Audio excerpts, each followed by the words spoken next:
এই ছোট্ট একটা গ্রেটারের সাহায্যে কতগুলো আমি তালের বড়া বানিয়ে নিয়েছি। এই ভিডিওটা ছিল জন্মাষ্টমীর দিন করা, তো আপলোড করতে অনেকটাই দেরি হয়ে গেছে। তো একটা তাল নিলাম, পরিষ্কার করে ধুয়ে পরিষ্কার করে নিলাম। একটা টিপ শেয়ার করছি, যেই তাল দেখবে তোমরা যে একদম কুচকুচে, তলার অংশটাও কুচকুচে কালো, সেই তালটা কিন্তু খেতে ভীষণই মিষ্টি হয়। আর অনেক তাল আছে যে তলার অংশটা ফ্যাকাশে, ওই তালটা পানসে ভাব হয়। তো আমি একটা তাল নিয়ে নিলাম, পরিষ্কার করে নিলাম। আর আমার তালটা ভীষণ সাইজে বড়ও ছিল আর ভীষণ মিষ্টিও ছিল। এই তো তালটাকে পরিষ্কার করে নিলাম, আর এই ছোট্ট এই গ্রেটারের সাহায্যে আমি তালটাকে ঘষে নিয়েছি।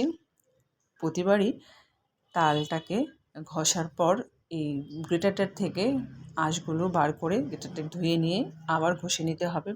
এই তো দেখতে পাচ্ছ আমি কতগুলো তাল বার করে নিয়েছি।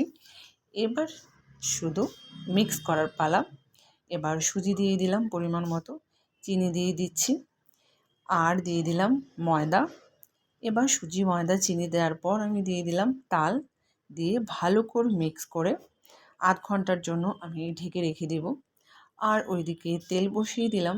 এবার লো টু মিডিয়াম আঁচে তালের বড়াগুলো সুন্দর করে লাল লাল করে ভেজে তুলে নেব, লো টু মিডিয়াম আঁচে।